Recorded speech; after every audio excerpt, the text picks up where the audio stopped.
Oh, welcome back to Sunday Science, everybody. It was nice to have the week off for Thanksgiving to spend time with family last week, and hope everybody else had a really great holiday season. And we are back with another round of videos and experimentation in the awesome world of emission and absorptions. So, since this little series has actually covered almost a month of time, I figured we would start today's episode with a little refresher video on what we've been discussing for the last month. So, that being said, Sai, if you want to go ahead and roll that first clip real quick, we'll hopefully get everybody caught up on what we've been doing. Happy to do so, sir. Here you go.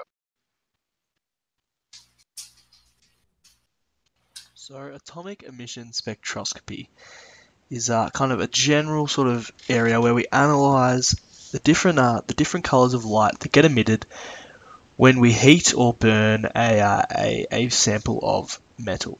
Now, the most primitive or sort of basic form of atomic emission spectroscopy is just the good old-fashioned flame test. Now, the idea behind the flame test is that we know that if we heat the atom of an element, then its electrons will get excited, and as they de-excite, different colors will be emitted depending on what atom we're looking at. Now, when we're dealing with the flame test, we're using heat to excite the atom. And what we can do is, let's say we've got, a solution of, maybe a sodium solution, and we spray that. It's a dodgy little spray bottle there. We spray that into a flame, then the flame might turn a certain color. So, if we've got sodium solution, then the flame will turn yellow. Basically, the only reason that happens is that as the sodium atoms get heated, they get excited, and then as their electrons move from their higher energy levels back to the ground state, they emit light. In the case of sodium, yellow light, turning the flame yellow. Now, if we sprayed a different solution, then we could get the flame turning maybe a bit purpley or something like that.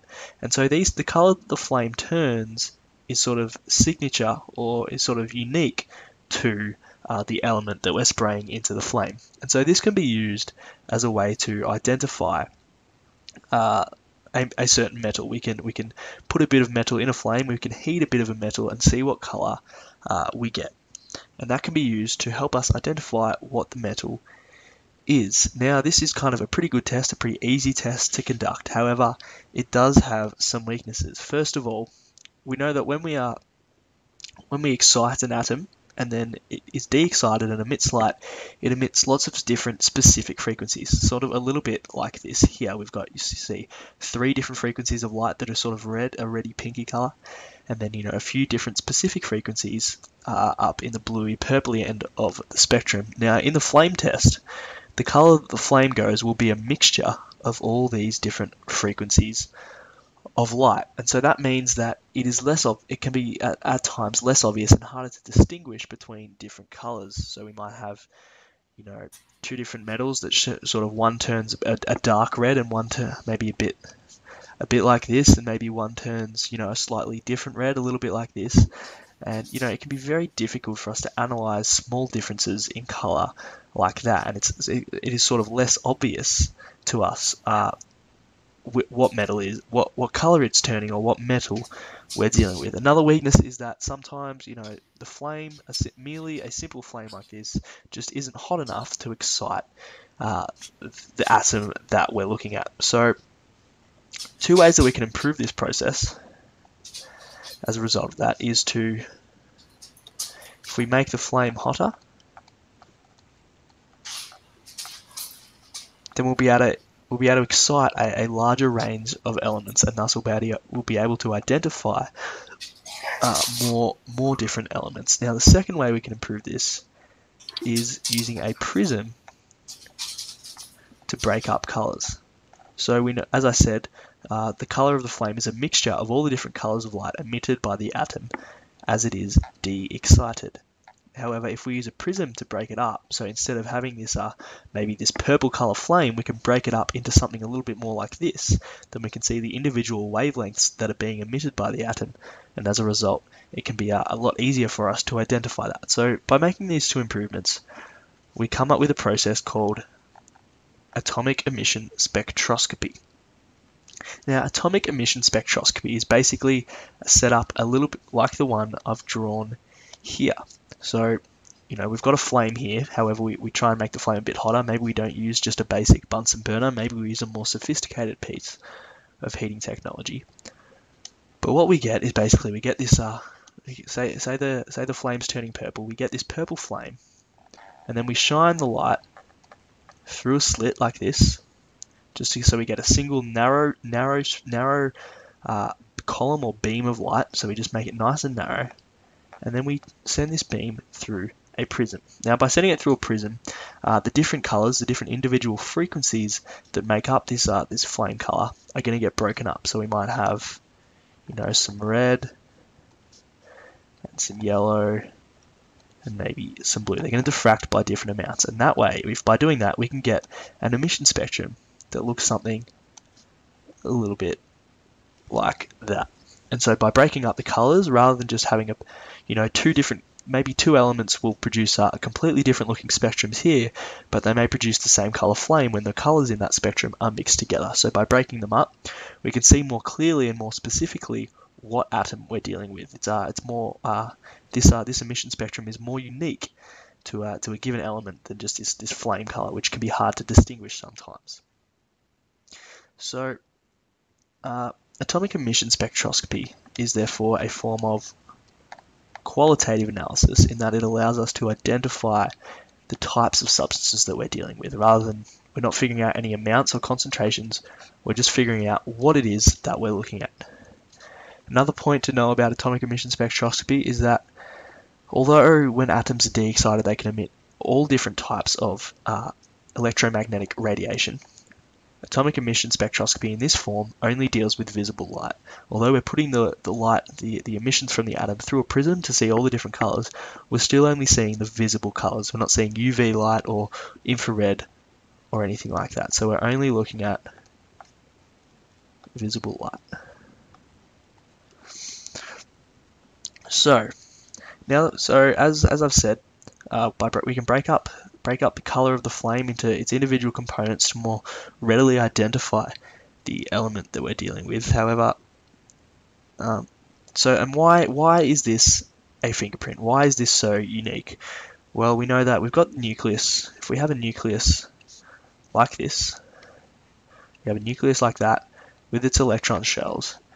Now, atoms of different elements are going to have different numbers of protons in their nucleus, and that means the electrons surrounding that nucleus will have differing levels of attraction for the nucleus, and that is why the energy shells in different elements have different energies.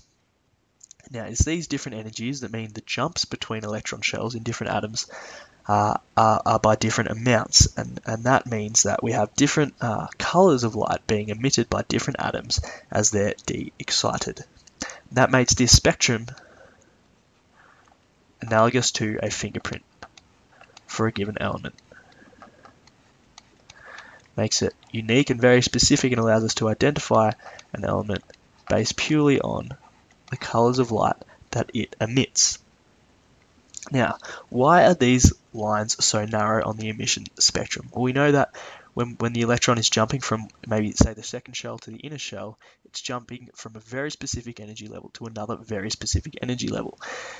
That means the ray of light that is released in this process has to contain a very specific amount of energy, namely the difference in energies between the second and first shell. And so, because this is such a specific energy that this photon or this piece of light has to contain, it means it's a very specific frequency.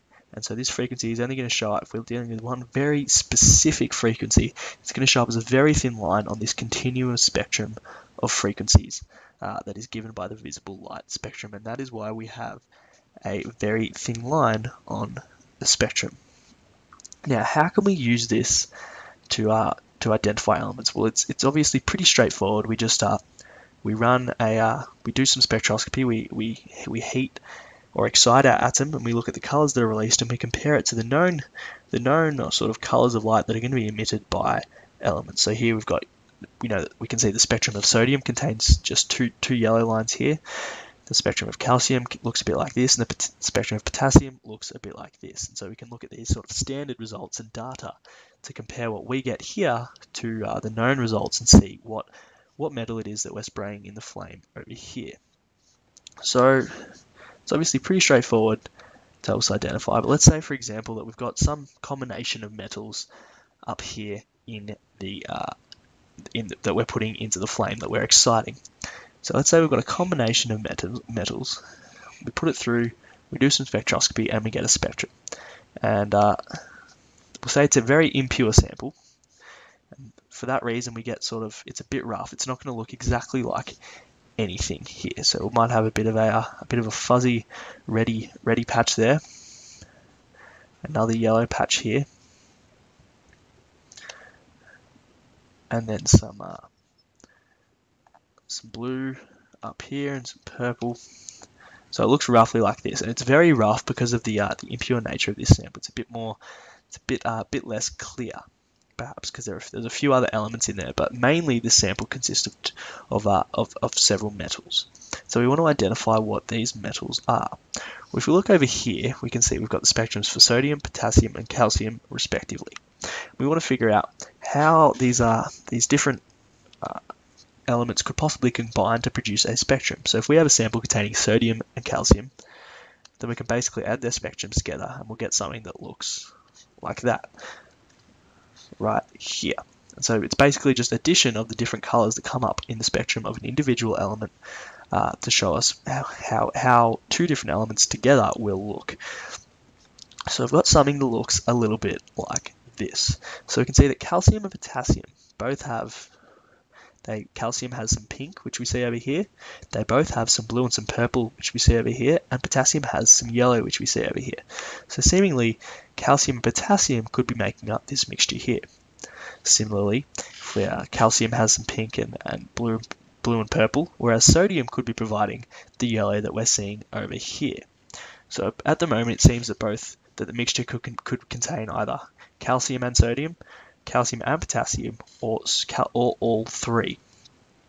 So how can we know which is which? And now, obviously, we're presuming here that the only metals contained in the sample up here are calcium, sodium, or potassium. Now, as you'll see over here, you may have already noticed that there are a few green lines in the potassium spectrum. Now, as I said, if we're conducting some spectroscopy on a mixture of different elements, then all of the colors produced by each of those elements should be present in this resultant spectrum. However, as you can see, there's a few green lines, spectral lines in the potassium spectrum, and none over here. Now, what that tells us is, if potassium were contained in the mixture, then we would have some green lines there, inevitably, because potassium will produce those green lines. However, we don't have those lines, which tells us that the sample that was used to create this spectrum was simply contained calcium and sodium and no potassium because of this absence of green lines. And so that's how we can sort of use combinations of data regarding the spectrums of different elements to really analyze either a combination of metals, as we did here, or in an even simpler and more straightforward way, we can analyze individual metals and compare them to known data to see how they match up, and through that we can see what the metal is that we've been dealing with, and we can analyze it and identify it quite simply. So that is atomic emission spectroscopy. Its qualitative analysis allows us to identify things based on the visible light released through atom excitation and de-excitation. Alrighty, there you go, Andy.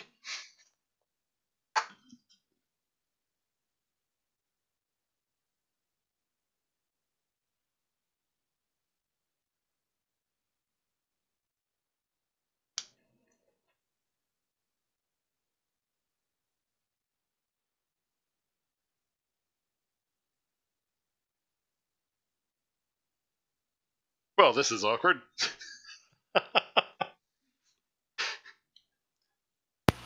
There you Sorry, go. my mute button was on. I figured. As every now and then, I just completely forget that exists because, Right. I'm not using the mute button in the Hangout. I'm using it on the one on the cord. So I do the same, so the background noise here doesn't. I kind of figured that was what's going on.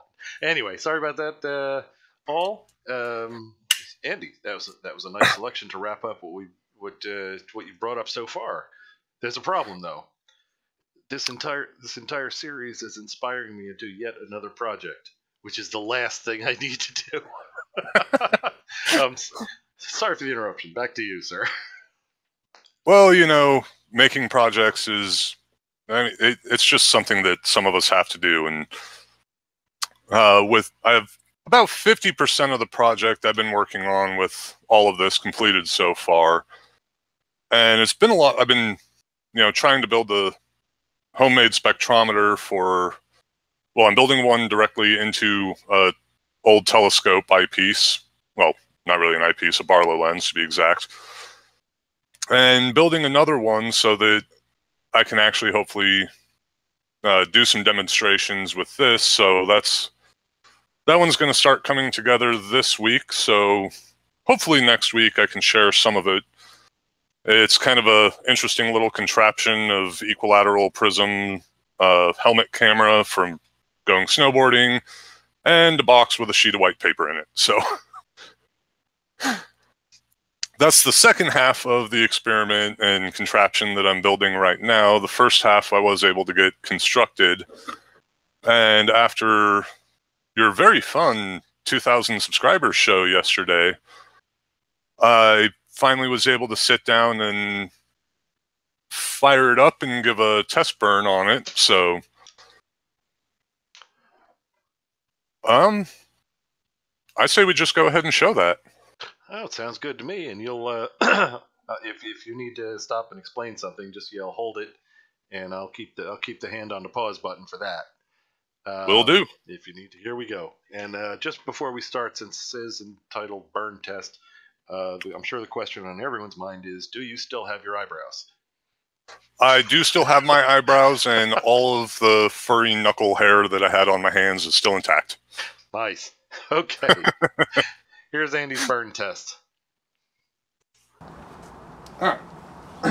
So what we have going on here is our nice little homemade burner contraption running through a pressure regulator system and obviously an air-water separator system because, of course. So, moving from left to right, we have your basic sodium chloride. Why not? Second burner, that's going to be reserved for just pure methanol. And we are working with pure methanol here, so. Third burner, we are dealing with nothing more than copper sulfate. Crystalline form, obviously. Fourth burner, we have calcium. Fifth burner still remains a teaser. That's up for everyone that's viewing this to be able to take a guess at and see what's there. Burner number 5. I know my hands are dirty and it's hard to see and it's all white powder and metallic salts anyways, but that does happen to be strontium nitrate. And in our seventh burner, we have a nice little coil of pure magnesium. So, let's go ahead and get that packed back in. For anyone interested,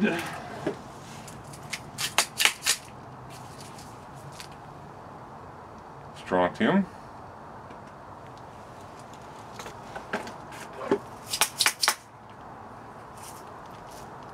chloride.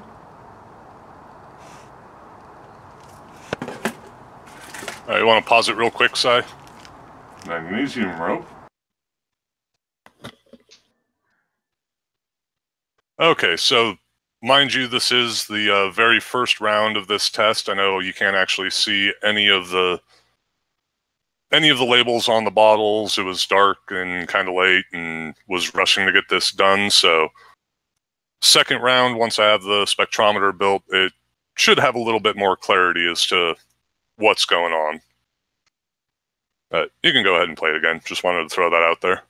Okay. Most commonly used as wick material, actually. Copper sulfate.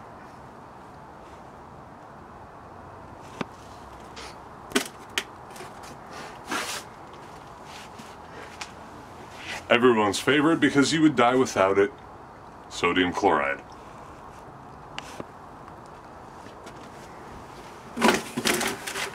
We also happen to have mystery material for the viewers to guess what it is that this happens to be. Next round, the mystery material is going to be out and potassium is going to be in. Mystery material is fun, don't get me wrong. We are going to add some heat methanol. Just because I'm in Colorado does not mean that it's weed tow.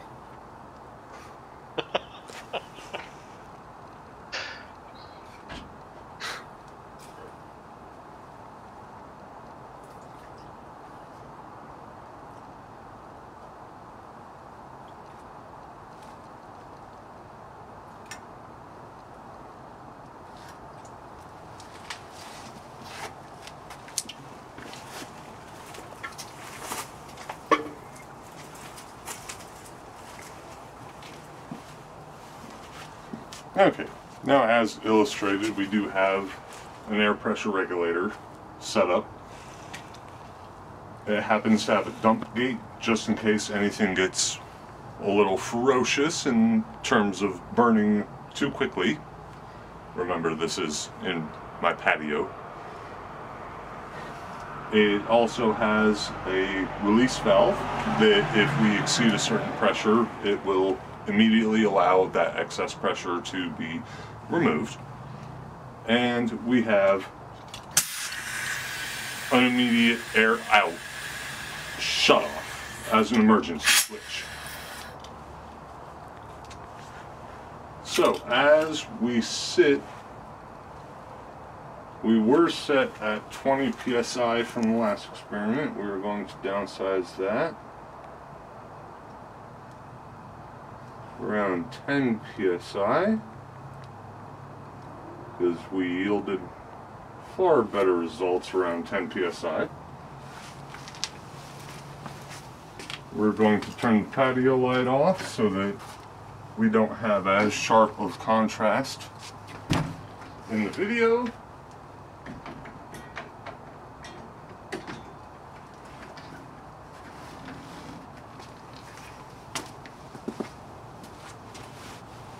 And now it's time for the fun.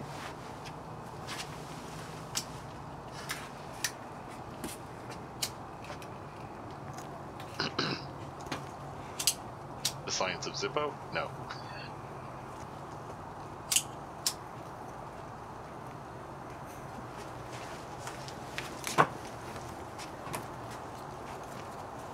Alright, so already seeing some very, very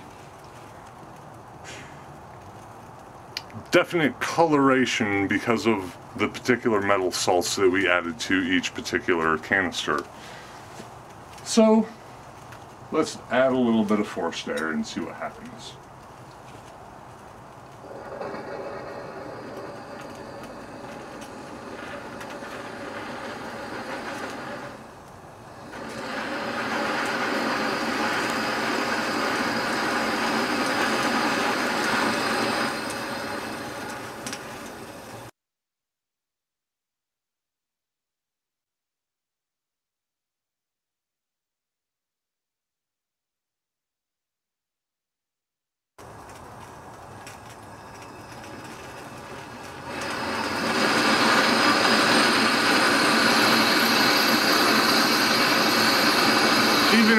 pressure, we can get a lot of good color.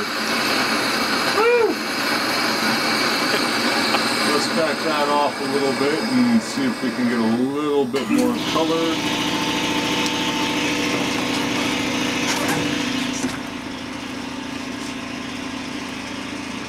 Still maintain some good flame. Oh, looks like canister 1 went out. That happens. Still have a lot of good green coming out of canister number 3. That's the copper sulfate. Canister number 4 is still showing real strong with that bright blue that methanol provides. And, well, at this point in time, strontium and copper sulfate happen to be taking the floor, and they are running the show at this point. So maybe this experiment needs to be ran a few more times to really embellish the color effects, but for an initial test run, I think we're getting some pretty amazing results. Crank that pressure up as high as we can. See what we get.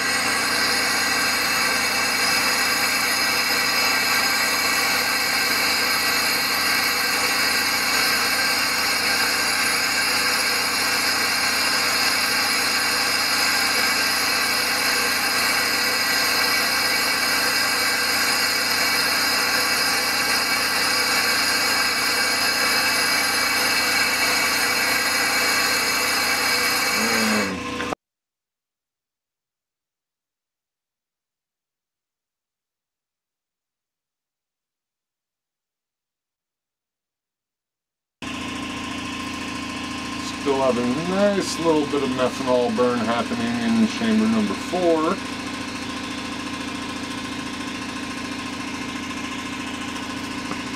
Let's maybe put a little bit more oxygen in there.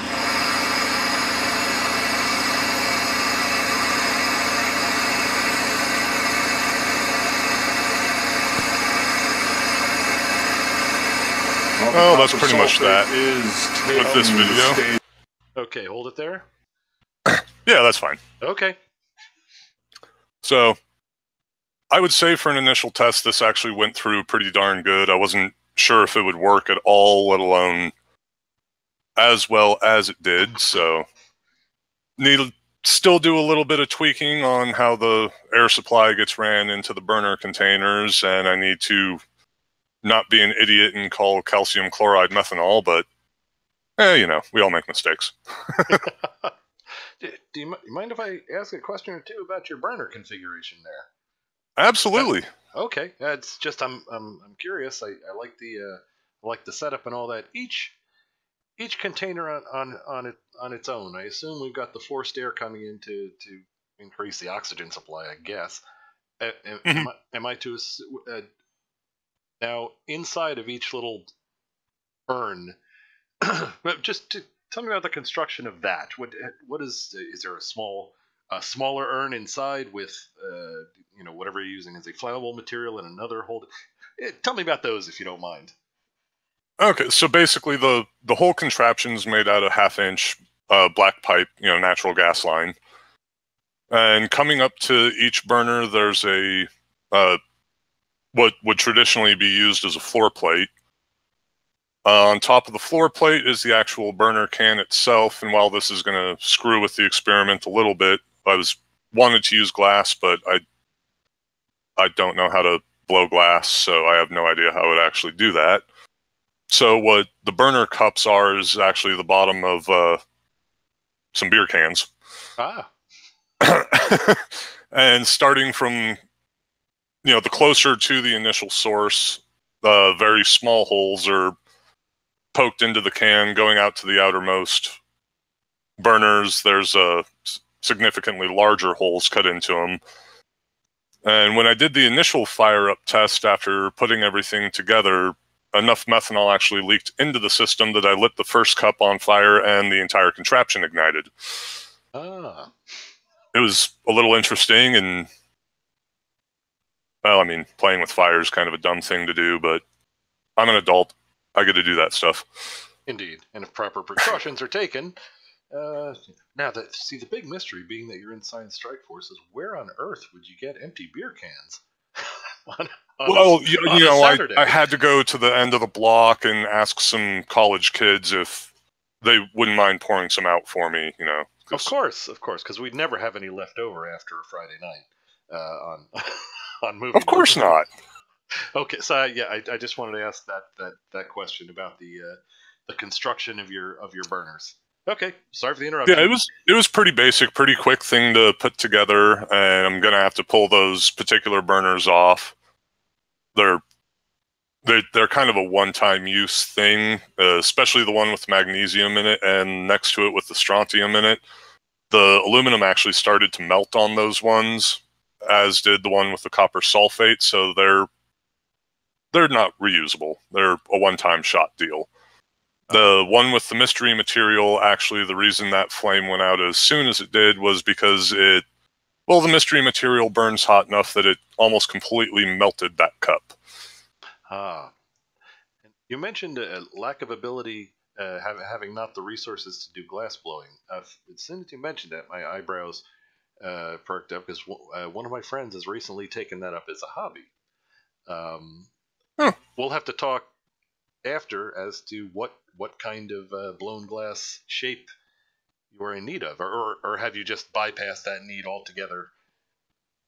Well, I wouldn't mind still making a setup like this that is reusable, because it takes quite a while to, sit down, cut the cans, poke the holes, temporarily adhere it onto the base, put a bunch of RTV all over it so that it doesn't have air leaks. It'd be nice to have a permanent little science experiment. I could even run over to the STEM school or do things like that and actually make this kind of a regular watch chemistry thing. Well, if you want to do that, like I said, we'll we talk all the time. We could just get specs for what you need, and like I say, it's his hobby. He enjoys doing that kind of thing, and I'll certainly ask. Anyway, again, that'd be awesome. Again, pardon the interruption. Carry on, sir. All right, so the second edition, like I was saying, with adding the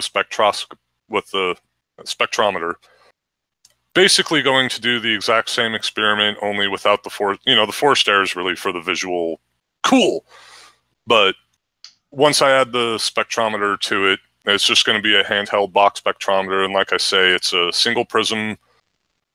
Single equilateral prism spectrometer, and my helmet cam is going to be inside of the box. Single slit, as shown with the video that we watched as a little catch-up, and a sheet of white paper at the end of the box, and hopefully we'll be able to slide the cardboard box from left to right and have the helmet cam recording from the inside of the box the whole time, and pick up some spectral lines. So hopefully I'll have that done here pretty soon, maybe another couple of days. I was actually going to start building the spectrometer today, so after the show I'll be doing that and getting the helmet cam mounted in there, so we'll see how that works. And yeah, that's pretty much where this entire experiment is sitting right now, is we finally have a good mock-up of an industrial burner to sit down and have some chemistry and real-time fun. And there's fire. Oh, sorry. Got a little happy there. Oh, everyone gets a little excited when there's fire involved. Indeed. I'm pretty sure that's the whole reason why middle school even teaches science with Bunsen burners, is to captivate kids and get them interested. Could very well be. Could very well be. I could be wrong there, but, it's fire. Indeed. It is fun. Might I say, I'm impressed. I'm impressed with folks who just go out and do. Now, not everybody can achieve the level of complexity that you have, but what do we always say? Science is for everybody. There's something that everybody can do to learn something. Absolutely. And, I mean, anyone can sit down and make a basic spectrometer out of a cardboard box and a CD. You don't You don't even need to get as complex as I'm going, utilizing a prism with the camera inside. There's lots of instructables out there to just sit down and build one of these with a CD to work as the prism. And, you can go out and just make simple science fun really quite easily. And whether you've done it in an actual lab in college, whether you've sat down and done it for a living and worked at the USGS or whatever, it's always fun to just sit down and do these kind of basic science experiments that remind you of what the world around us actually is comprised of. And being able to recognize, okay, this thing's burning this color, well, that has to do very specifically with how is it that an electron's moving up X number of energy levels, and when it comes back down, as it gets to its ground state, why is it this color? Well, it's this color because it's releasing the amount of energy that it absorbed. And that pretty much leads us into the third video, which somebody earlier in the chat had mentioned Khan Academy, and I have to say, well, this next one is from Khan Academy. And if you're not already subscribed, or if for some reason you've never heard of them, I'm sure a lot of people haven't, the Khan Academy is absolutely amazing and a fantastic educational resource. So, well, I guess let's go ahead and let the professional sit down and describe how it is that we can actually measure specific energy levels when it comes to the experiment that we're presently running. Okay, here we go.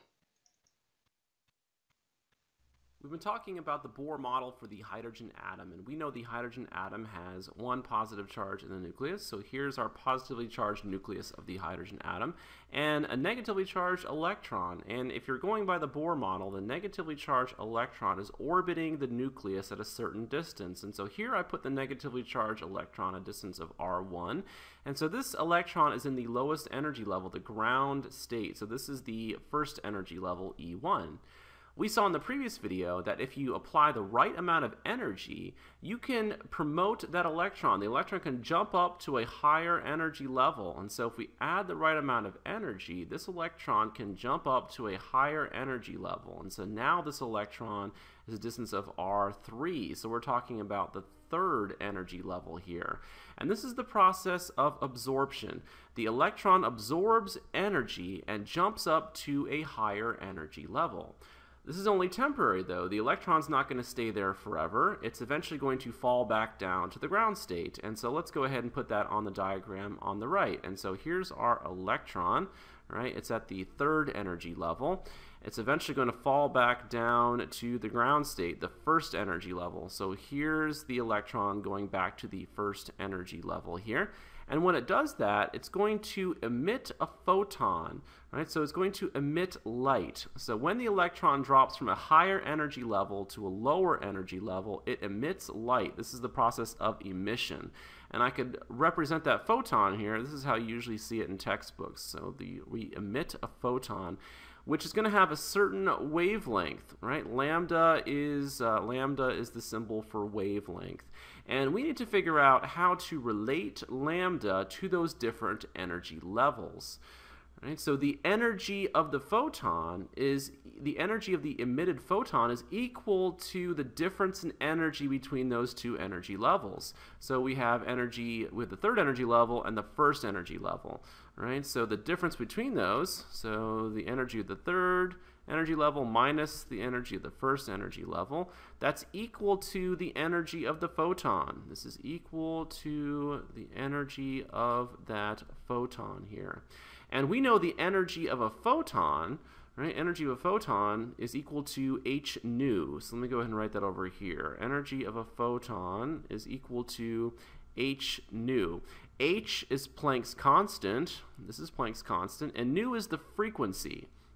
Right, but we want to think about wavelength, so we need to relate the frequency to the wavelength, and the equation that does that is, of course, c is equal to lambda nu. So c is the speed of light, lambda is the wavelength, and nu is the frequency.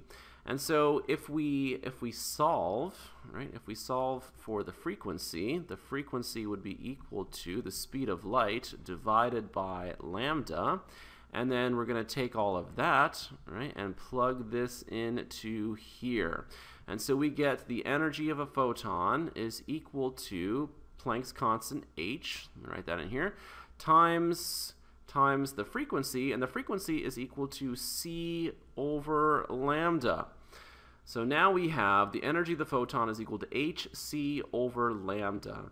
And instead of using E3 and E1, let's think about a generic high energy level. So let's call this EJ now. So this is just a higher energy level EJ, and the electron falls back down to a lower energy level, which we'll call EI. So instead of using E3 and E1, let's make it more generic. Let's do EJ and EI. So let's go ahead and plug that in now. So the energy of the photon would be equal to the higher energy level, right, EJ, minus the lower energy, which is EI. And so now we have this equation. Let me go ahead and highlight it here. So we have HC over lambda is equal to EJ minus EI. And let's get some more room, and let's see if we can solve that a little bit better here. So let me write this down here. So we have HC over lambda is equal to the energy of the higher energy level minus the energy of the lower energy level, like that. All right, so in an earlier video, I showed you how you can calculate the energy at any energy level, and we derived this equation. So the energy at any energy level, n, is equal to E1 divided by n squared. So if we wanted to know the energy, right, when n is equal to j, well, that would just be E1 over j squared. And so we could take that, right, and we could plug it into here. All right, if I wanted to know the energy for the lower energy level, that was EI. Right, and that's equal to E1 divided by I squared. So I could take all of this, right? I could take this and I could plug it into here. So let's once again get some more room, and let's write what we have so far. We have HC over lambda is equal to EJ was E1 over j squared, and EI was E1 over I squared.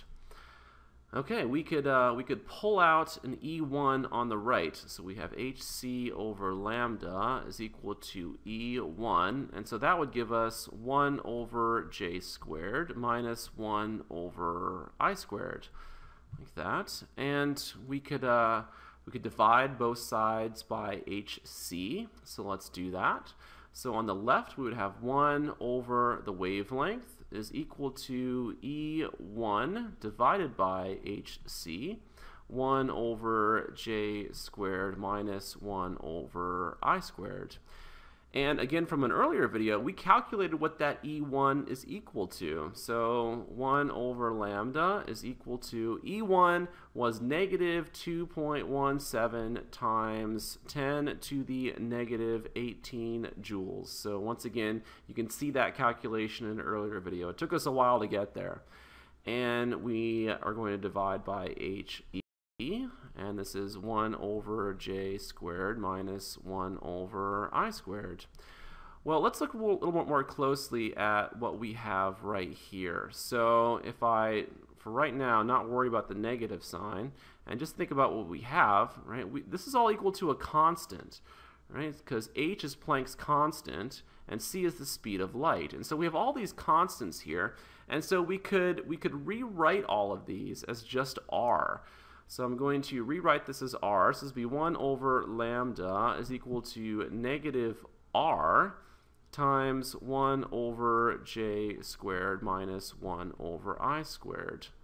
So r is called the Rydberg constant. So let's see if we can solve for that. So over here, r would be equal to 2.17 times 10 to the negative 18, right, over h is Planck's constant. That's 6.626 times 10 to the negative 34.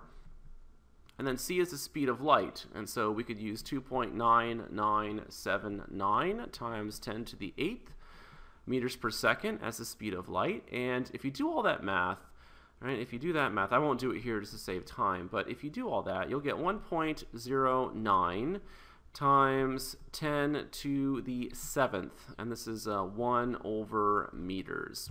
And I think I might have, it's possible I had a rounding issue in here, because if you use 2.18, you get a better number. It's 1.097 times 10 to the 7th, which is the Rydberg constant.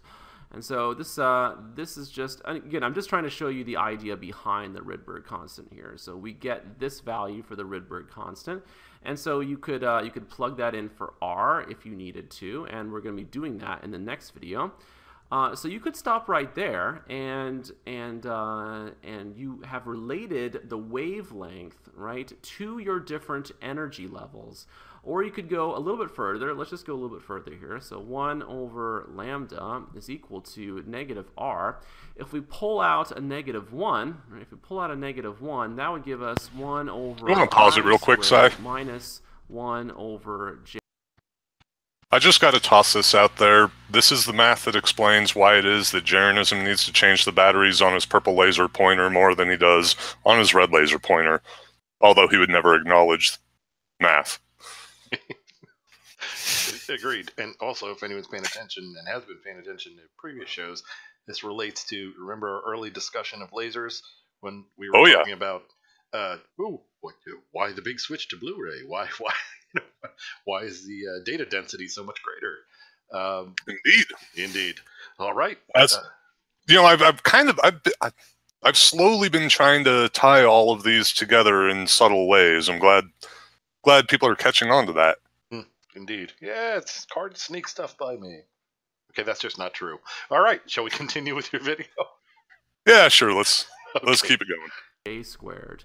And so now we have these two negative signs, right? These two negative signs out here, which gives us a positive. So this is now equal to 1 over lambda, 1 over the wavelength is equal to positive r, the Rydberg constant, times 1 over I squared minus 1 over j squared.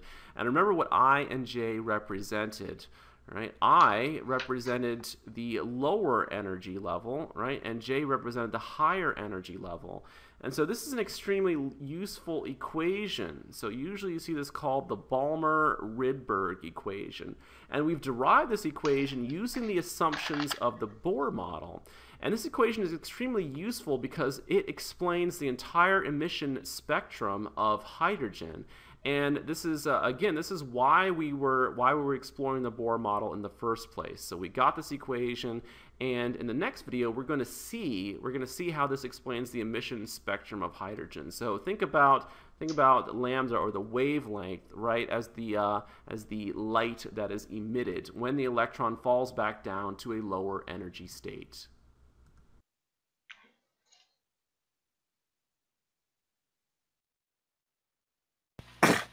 Okay, so obviously with the way that Khan Academy does put out their videos, you're always going to wind up asking questions at the end, and well, I encourage everyone to go and take a look, and you will be captivated, and you probably will get stuck being a subscriber to their channel like a lot of us already are. But learning should be that way.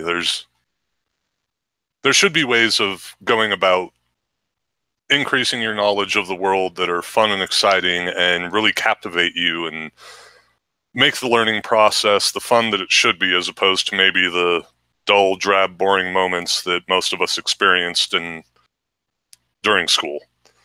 Don't forget to issue the warning, Andy. If you do exactly as Andy has just described, go check out and subscribe to the channel, learn stuff, do experiments. Within a year, you're going to have to open a museum to house all of your experiments. It's getting that way. It's getting that way. That is a very valid disclaimer. I should have put it out there. You will get addicted, and there will be experiments all over the house. Most definitely. Well, speaking of experiments people are working on, I see you got a new power supply for your Van de Graaff. How's that going? Oh, things were going just great. I ordered up. I like building stuff a lot of times, but I was thinking that the Van de Graaff, son of Van de Graaff, I remember the first small one that just anybody could build with aluminum foil around a large light bulb. And the next one I ordered up one of those garden spheres, so it had an 11-inch sphere at the top, and that was being run by the little Dremel mode. Well, the faux the Fremel, the faux Dremel from Harbor Freight. Anyway, yes, I ordered up a high voltage supply. Really, it was a cut rate thing. I think it was about $7 or something off of eBay. It was a essentially it's a sort of a medium current oscillator and an old TV flyback transformer, which Nice. if for our younger viewers, a long time ago, televisions used to have something in them called tubes. and Yay, cathode ray tubes! And they needed a very high potential to get electrons moving at a high speed in a straight line. And they did this early on by means of what was called a flyback transformer, and it produces the one that I ordered up. Like I said, the thing was cheap. It came with the oscillator with 2 pretty heavy-duty transistors and the flyback coil included, and it produces, if you put with about 12 volts in, get about, I don't know, 12 to 14,000 out at extremely low current. So the plan was to lay that on the lower comb of the Van de Graaff generator, which, due to the effect when it's just running passive, when the belt peels away from the bottom roller, which is covered in aluminum, the outside of the belt develops a small positive charge, and that gets picked off at the top, and the positive charge collects on the big sphere at the top. I figured, well, it doesn't have to be passive anymore. Let me order this thing up. We'll put a high positive charge on the bottom comb, in between the bottom comb and ground, and real ground, not third wire and wall outlet ground. We'll see what happens. Now, when it was running passive, I was getting, let's say reliably, I mean, you'd get after, 15 seconds of accumulation, you could get arcs of about up to like 15 centimeters. But reliably, for when it was running passive, it was about 10 centimeter arcs, which very rough estimate is every centimeter you sort of guesstimate 30,000 volts. So it was producing around, approximately is in caps, by the way, 300,000 volts running passive. And of course, I did what I just described, laid the high charge on the bottom comb, and it worked as predicted. I got a nice arc, which I didn't have the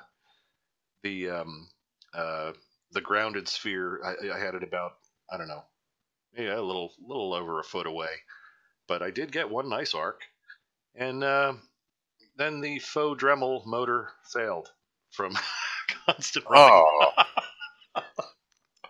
So one more trip to Harbor Freight. There's another $10. Got to admit, that's a damn good price for a relatively small high torque motor. So Indeed. I'm going to replace that, and I'll have some videos on that. So it worked as described. Got a hell of an arc. I didn't get to stretch it because it was. I get the feeling it would have been a constant arc at just a foot under a foot away there. I didn't really move the second the grounded electrode to its maximum so I could again guesstimate the voltage that was accumulating. But that's the update. The experiment / project was blindingly successful, and then failed with the motor. So, well, it happens. Indeed. Motor shopping tomorrow. All right. Yep. That's the update. And by the way, this is not something that will be put on the Simple Science for Kids channel. Yeah. I can understand why. Yeah. Let some 12-year-old bring something into school that makes 800,000 volts. I'm going to be getting a phone call. Yeah, that wouldn't be good. Certainly not. All right. Yeah, well, there's your update. And and in response to the earlier questions on G Plus, when I mentioned that we were moving the Van de Graaff from passive to externally excited mode, I do still, in fact, have all of my fingers. So. Very good. Alrighty. There's your update, Chief. Excellent. Well, glad to hear everything's going well with that, and yeah, science is fun. Indeed. Really, all I can say sometimes is science is just damn fun. Indeed. And honestly, it's the little, even when you're doing an experiment that you know what the outcome is going to be, you just want to make sure you can still do it. It's the little inconsistencies where you learn things that in all of these projects, and it may not be in the area that that is the main thrust of the experiment. Like in your example, you mentioned when we were talking about it, you said with this the main purpose of the experiment / project that you're doing is what you described to everyone, to be able to show the frequencies of light / colors emitted by certain materials. That was the actual point. But I believe from just some of the talk yesterday, you learned a little bit about airflow in the process, completely unrelated to the main thrust of the project. Oh, absolutely. Indeed. I almost kind of feel like a freshman back in college, sitting down and concocting an experience. Here's my hypothesis. Now I'm going to try and build it. Oh, wait, that's right. There's this cool thing called fluid dynamics. I forgot to account for that. Indeed. Oh. Well, didn't really forget to account for it, but adjustment was needed, right? Yes. Adjustments are always necessary in the apparatus. Indeed. And as soon as the apparatus is built perfectly, then I'm sure the data collection point is going to have some sort of issue, and I'm going to have to focus on that end. But that's the process. That's part of what makes it so much fun, is all of those little minute errors that you encounter. That's where you learn stuff. You don't actually learn something by sitting down and screwing some black pipe together and putting it on the ground with a air compressor hooked up to it. You learn from, why didn't this work? Why didn't this go as planned? That's the points where you really get to learn new stuff, and that's the excitement, I think, a lot of the time. I would tend to agree. And I don't know if you're the same. Once everything is running smoothly and repeatable, and every time you fire it up, it does exactly what was expected. That's boring. On to the next experiment. Yeah, exactly. That's all right. Got to go make more mistakes somewhere. Got to learn something new. Indeed. All right. Well, that being said, I do have 7 burners that I need to go rebuild, as it's going to be dark here pretty soon, and I'd like to fire this thing up again. I will be taking Brian Stevens' suggestion for using some color filters this round, so we'll see how that changes things, and not sure. I'll probably post the results on the Backyard Science YouTube page, so once I have that done, I'll put the video over there and can take a look at the differences. What could be better? Right, trial and error. That's the scientific method sometimes. Indeed. I mean, the method never changes, but yeah. Understood. All right. Well, I would say that's probably about all that I have for right now. So, well, thanks for joining us, everybody, and hope you enjoyed this episode of Science Sunday, and hope to have you join us next week so that we can do some more experimentation, build some more contraptions, and learn more fun stuff. Sounds good to me. Excellent. All right, let us close then. Thanks again, Andy. Fine work. Fine work as usual, sir. Glad you're enjoying. Alrighty. And good night, all.